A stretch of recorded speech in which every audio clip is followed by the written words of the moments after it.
Everyone, welcome to another episode of Sterling Live. My name is Caitlin Brower. I'm Sterling's social media manager. And today I'm joined by two guests. Super excited to have the two of you here. So I am here today with Angela Preston, our Senior Vice President and Counsel, Corporate Ethics and Compliance, and Elizabeth, also known as E. Fitzell, Managing Director of Sterling APAC. And today we are taking a look into the Professional Background Screening Association. So Angela and E, thank you so much for joining me today. I would love for the two of you to introduce yourselves to our audience and just share a little bit about your roles at Sterling. So Angela, can you please go ahead and get us started? Sure. Hi, everyone. I'm Angela Preston, and I am Sterling's Senior Vice President and Counsel for Corporate Ethics and Compliance. I've been in the legal world in different legal capacities and compliance capacities for background screening companies going on 20 years. So I've been around for a while, and most recently with Sterling, and I'm in my 5th year at Sterling, hard to believe. So over the years, and we're going to talk about it a little bit today, in my experience in background screening, I have also really engaged in volunteer roles to support best practices in background screening. When I started in this field 20 years ago, it was pretty much the wild, wild west. And we really, there weren't a whole lot of rules. There was the Fair Credit Reporting Act, but it was still in its infancy in terms of just, developing and the case law around it and the interpretation around it with regulators. So I engaged early on in my career in trying to have an impact with lobbying and really influencing legislation and understanding the impact of case law and how it affects background screening. And part of that was getting engaged in our professional trade association and my volunteer role for that. So part of my introduction always includes the fact that I've been engaged as a leader in the PBSA, Professional Background Screeners Association. But that is part of my who I am as a professional. So. That's great. No, thank you so much for that introduction. It truly was great. E, can you go ahead and introduce yourself, please? Certainly. Hi, I'm Elizabeth Fitzell. I'm the Managing Director for Sterling APAC. I'm based in Singapore, and I've called Singapore my home since 2011. A little like Angela, I've been in this industry for quite some time, about 18 years now. And again, I think a bit like Angela, it's almost in my DNA to ensure there are professional standards in our industry. Coming from originally background screening in Australia, and we were one of the first companies to actually start up an APAC chapter in the Professional Background Screening Association. So professional standards have always been really key to me. In my role as the Managing Director for Sterling APAC, really what I'm about is delivering background screening and identity verification services to our clients in region, the majority of whom employ candidates who have a global footprint. So it's key for us to keep abreast of, indeed, one step ahead of legislative requirements, product availability, delivery methodologies, and they're all key components. But I think most importantly, for me, and I think a very key value for Sterling, is client care and really partnering as an expert to assist our clients to build really robust background screening and identity verification process, and really to help them build foundations of trust and safety. Key. That's great. So clearly we have two amazing guests with us, clear experts here. So our audience that's watching us live right now across Facebook, LinkedIn, and YouTube, if you have any questions for Angela and E, please comment and give us your questions, because again, this is a phenomenal opportunity to get your questions answered by two experts. So let's go ahead and get into our topic for today. So I do have a bunch of questions for you guys. So starting off with an overview of the Professional Background Screening Association. So, Angela, can you please tell our audience what exactly this association is? Sure. It is the Professional Trade Association for Background Screening, and that would include, all types of employment screening, tenant screening, and really the organization exists, was created about 15 years ago to ensure best practices in the screening world. So the organization is the voice of background screening. It has historically engaged to track legislation, influence legislation, write best practice standards. The association created an accreditation program, and that program is very strong in terms of sort of being the standard, the bar that's been set for companies who want to achieve excellence and maintain a standard of excellence in background screening. So again, when this industry sort of came about, in the late 1990s, early 2000s, when it was very young, a group of professionals, formed sort of informally and got together and said, hey, we really need a trade association. If we don't self-regulate and if we don't write best practice standards, the regulators are going to do it for us. Right. And it's never a good position to be in. In addition, there was just a sense that there are a lot of companies doing different things, and it's smart to elevate everyone by setting the bar at a high level of trust and confidence. And as E mentioned, this industry exists to promote trust and safety in the workplace, in homes, in rental situations. Absolutely. And so really, because of that high standard of care and why we exist as an industry, we owe it to all of our constituents to raise the bar and have that high standard. So PBSA formed originally, it was originally the National Association of Professional Background Screeners. And, I don't want to steal E's thunder in talking about the globalization of the organization, but we started out, for sort of a small group, and now, there are over 800 member companies around the globe under the banner of PBSA. Yeah, definitely a great overview there. And I think one of the things that I took from there, a call out for me is that, you mentioned late 90s, early 2000s, and the young, how young this association is. And that's super interesting for an organization like Sterling, 45 years young, in my opinion. But E, why is it important for an organization like Sterling to be a part of the Professional Background Screening Association?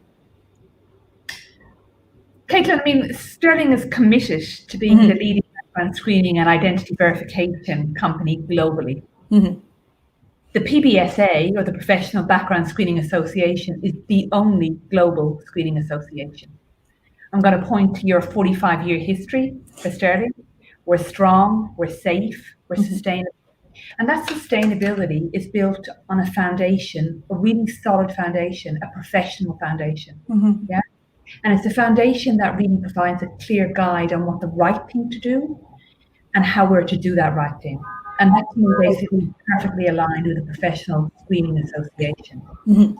Right from the outset, Sterling have been really supportive, and I think a key member of the Screening Association and Professional Standards.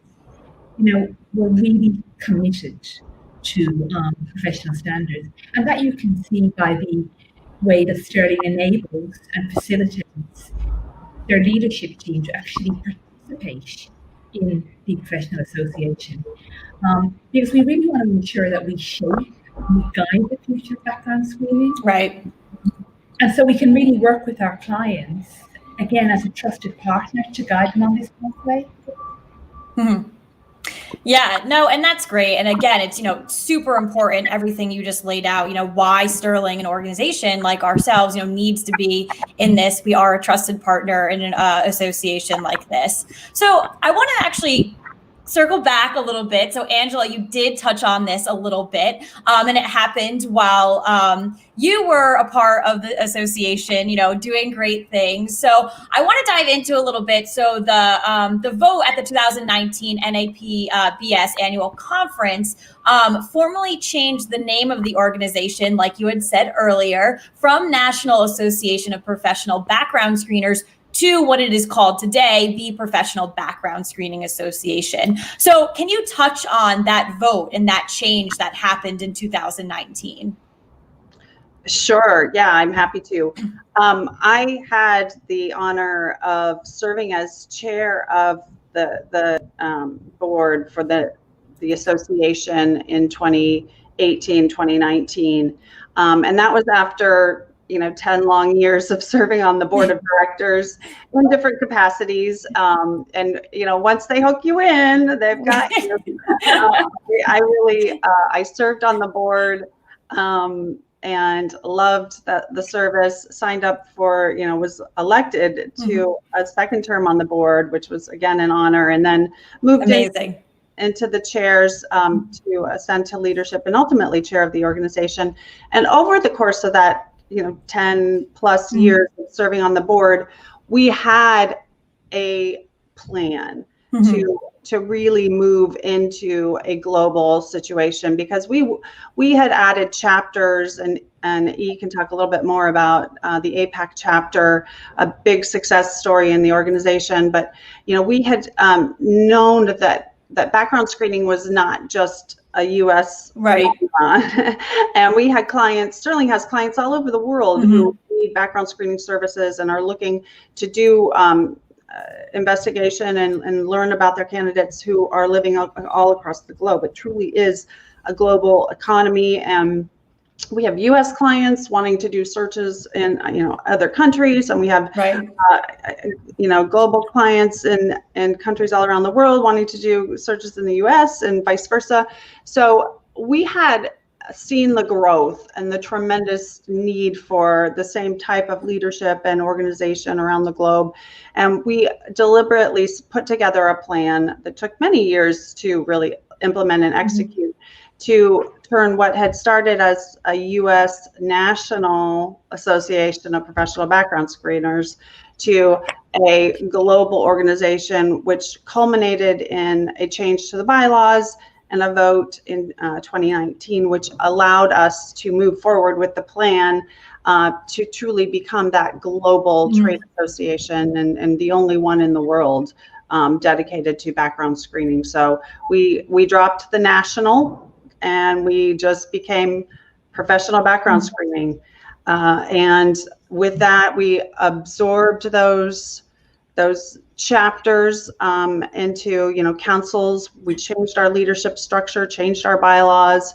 It is governed by one board, one global board. We added some board seats to allow for that.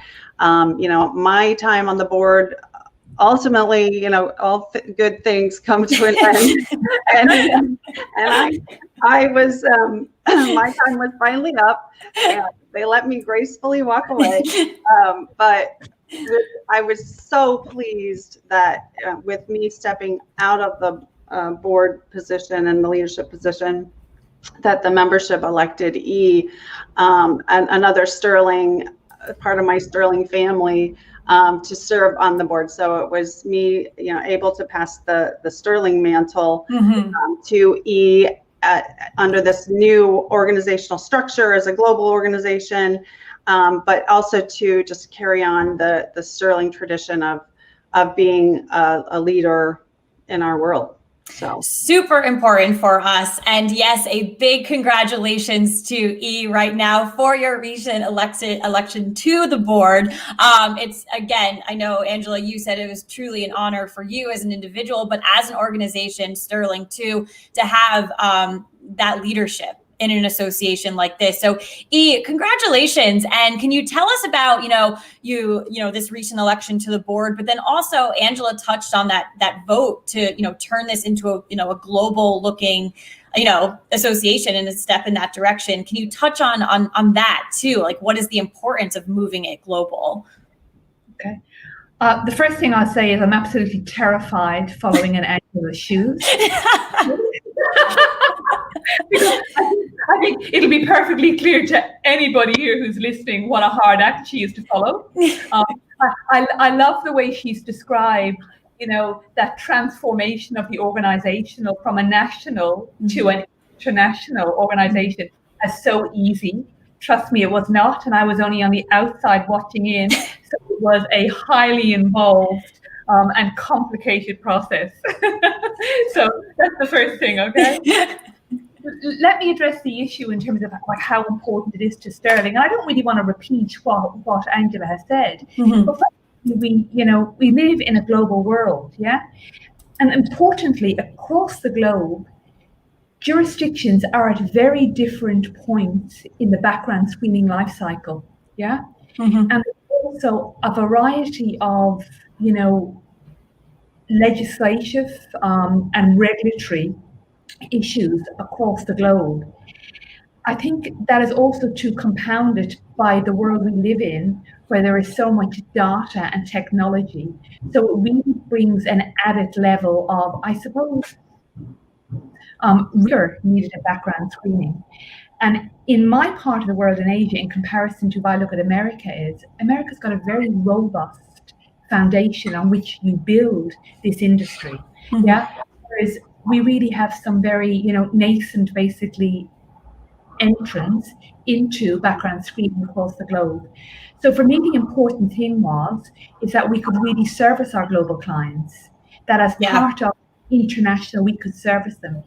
And we could service them with a really high degree of assurance that we actually were credible professionals within the industry. And I really can't emphasize that enough, coming from a region whereby, background screening is really often not even heard of, and more often than not embraced by very small organizations who literally simply can't have the infrastructure or the know-how to necessarily really look after your candidate's data and to really look after your data.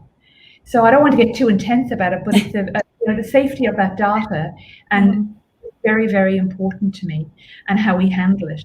So for me, the actual transformation of that organization into a global organization also really increased the diversity.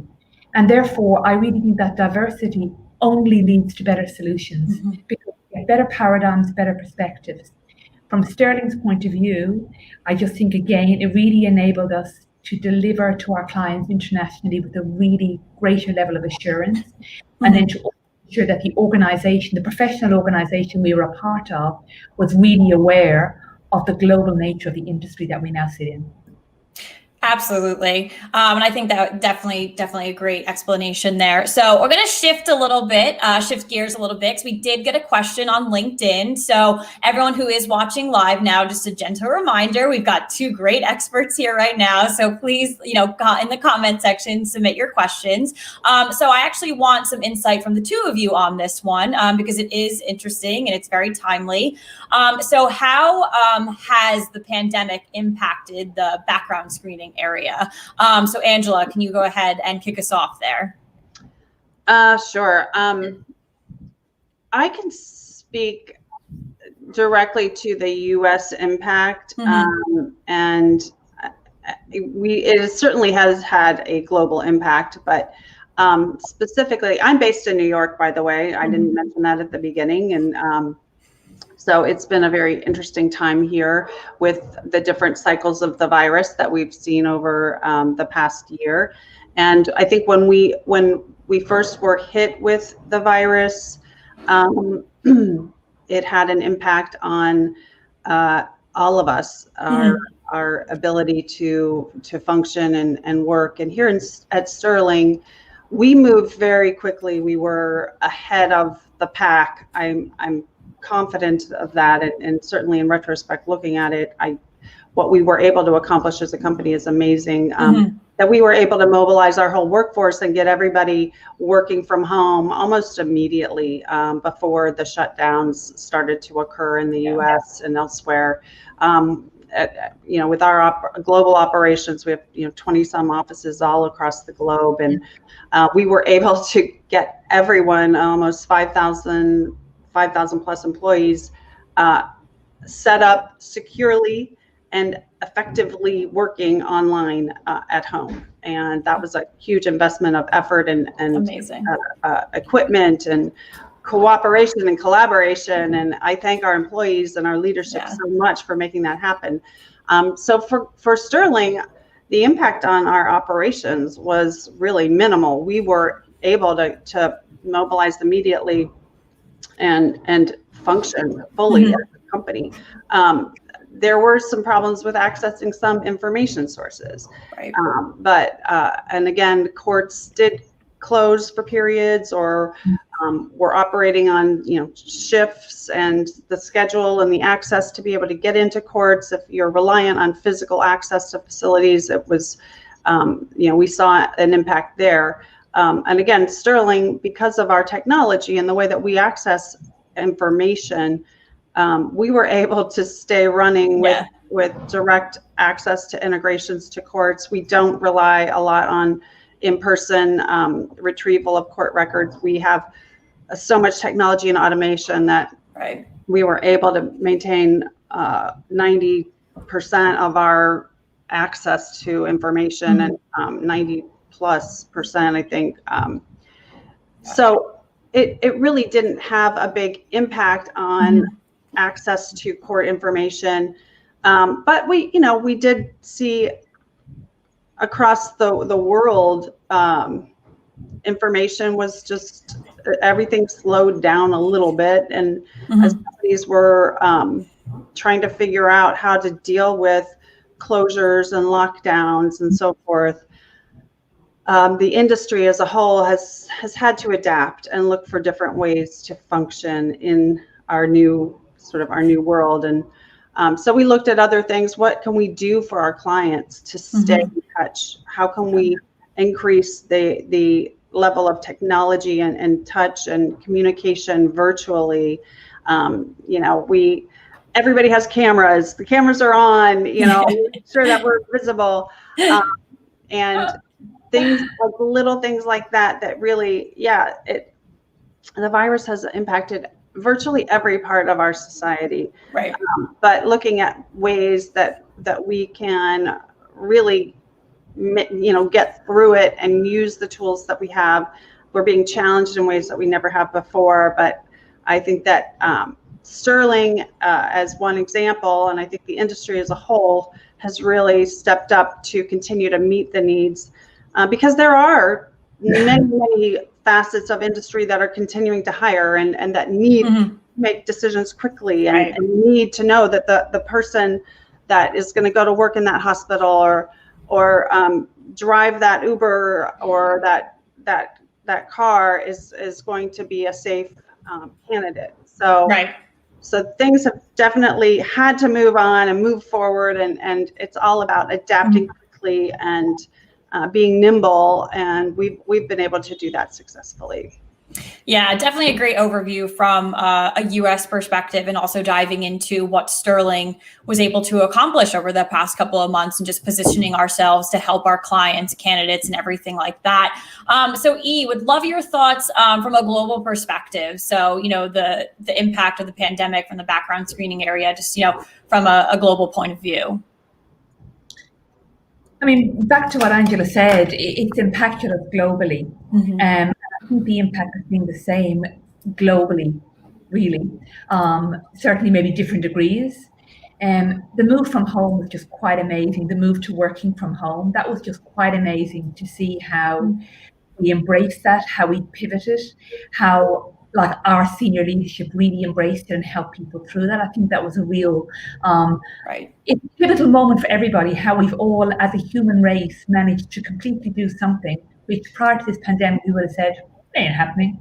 I mean, that's the reality, but we've all shown how adaptable humans are. Again, we the same access to information that Angela spoke about, delays in access. Again, just some amazing pivots, and that was really harnessing on our technology. Very privileged to have such a strong technology team and an innovative technology team. Asia is characterized by a lot of site visits, and we've now actually managed to replace them with like APIs, just amazingly quickly pivoting to that need. And then because of the necessity of that need, then you get real collaboration from the verifiers. So that's awesome. For me, and again, I'm going to go on about the client side is, but I really think what this pandemic has brought out is an amazing closeness with our clients. And like we're seeing clients like, hey, I'm seeing you in your home, Angela, I'm seeing you in your home. And, you know, no matter how human we are, we're never as human as when we're in our homes, are we? Right. And that brought us amazing closeness with our clients and really working with them. And then the other thing on this impact too is, I think that what we always need to remember is, you know, background screening and identity verification are all risk-based. And risk is very much, I suppose, characterized by your context. And the context we are now all working in is very different. We don't have the same control mechanisms that we have in offices, which may provide very good risk controls. And so we need to really be we're working with our clients now, really saying, what does my background screening program look like now? How can I really ensure that I'm creating that space for safety and trust in the organization? So for me, the impact has been, you know, literally one of really causing us to look at our offerings, to look at our screening and say, how can we work together to really make sure that we're delivering safety to you? Yeah, and it looks like our clients and our candidates are agreeing with that because we just got a comment on LinkedIn. Read it out loud here. Very happy and pleased to work with such a huge global organization. A great thanks to the management. So thank you so much for that comment. That just really proves the two things that that the both of you were just saying, you know, how we adapted, how we shifted, mainly with our clients in mind, trying to help and just, you know, doing the best everything possible. So let's take a look into the future now of the Professional Background Screening Association. So I do know we just touched on, you know, the pandemic.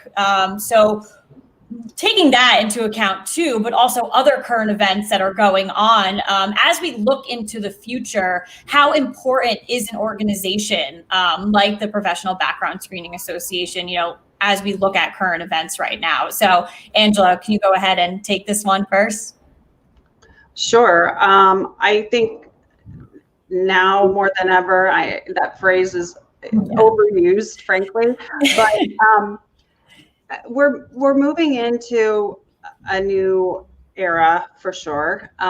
We are approaching things, you know, globally. I think that, you know, where we've come with technology and the ability to deliver services globally has just moved to a new level. We're continuing to innovate.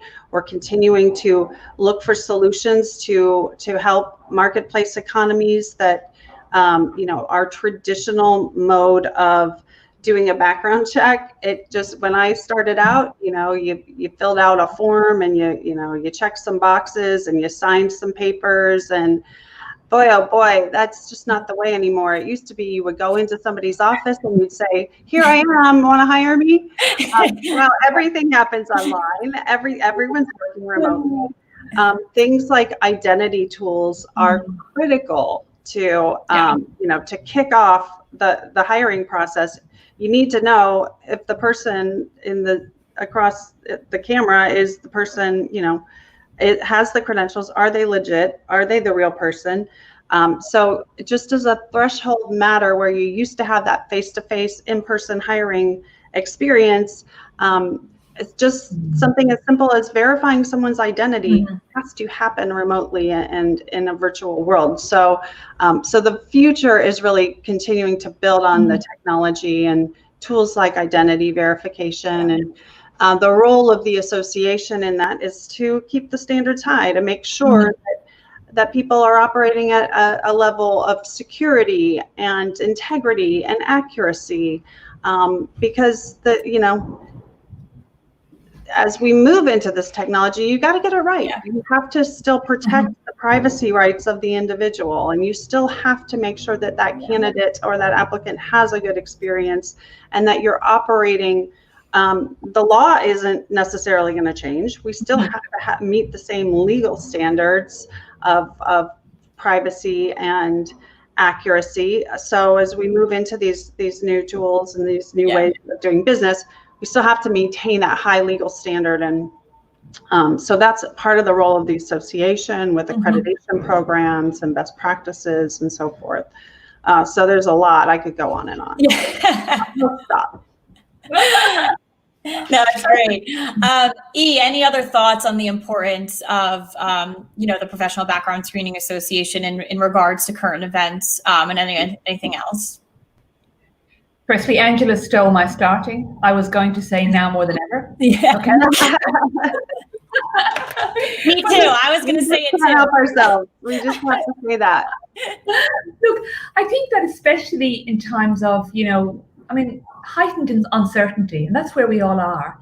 I think that, sharing our knowledge, fostering international networks, and comparing our international capabilities are again now more than ever absolutely critical. And I think that more than ever in today's uncertain world, professional standards, foundational standards have got a really critical role to play. I think that, despite COVID, even in 2021, our workforce is going to be made up of more nationalities than ever before. Yeah.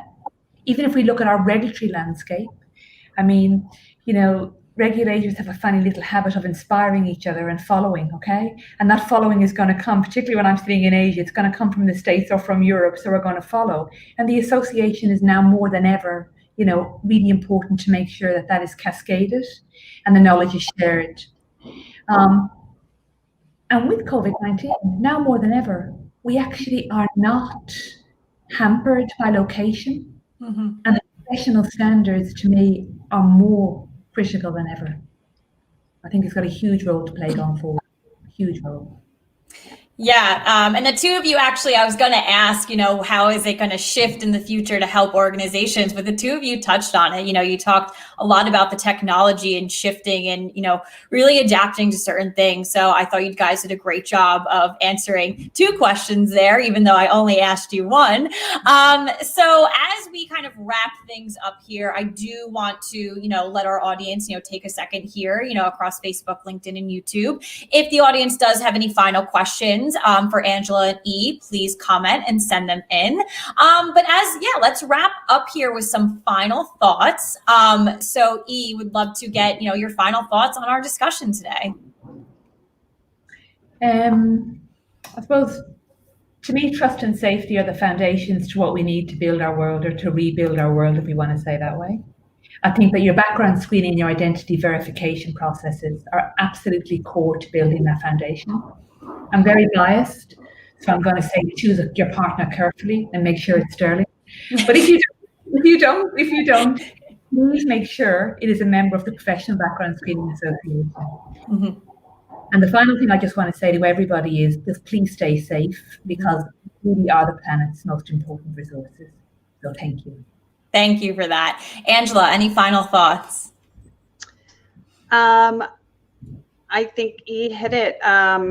Really, I guess one thing I would say is, we all have learned to have a little bit of patience and a little bit of grace in the human side of what we do. And I want to thank everyone, the clients that I've worked with and my coworkers for being so supportive of one another through this global crisis. But I've also gained so much strength and support from my professional colleagues around the globe from my professional trade association. So thank you to all of my PBSA family who are out there. And I know it's a little early here on the East Coast, but maybe some people got up a little early to tune in. And it truly is the path forward is working together and collaborating and sharing information and training and really working together to forge a new path and a new frontier as we move into new ways of doing business that we haven't before. So thank you for those of you who did get up early and tune in today. It is election day, so don't forget to vote if you're in the US. Had to get that in there, but that's about it. I think. Thank you so much to E for carrying the banner forward. Yeah. Moving. Taking the torch forward. I absolutely love it. I loved the final thoughts from the two of you. I thought it was a great wrap up to our discussion today. Thank you again for joining me. I thought, tremendous conversation. The two of you are brilliant and provide so much support and guidance for not only our audience listening today, but for our clients, for our candidates, our partners, our employees. You guys do a tremendous job with everything that you do. So thank you for joining me. Thank you for our audience for joining us live today. We do, as Angela said, on the East Coast, it is a little bit early for us. We do usually go live at 1 p.m. Eastern every Tuesday. Just had to shake it up a bit for you this week, going at 8 a.m. Eastern. But we will catch you next Tuesday at the normal time at 1 p.m. Eastern across Facebook, LinkedIn, and YouTube. But again, thank you, as always, for joining us. And thank you to our wonderful guests for joining us today.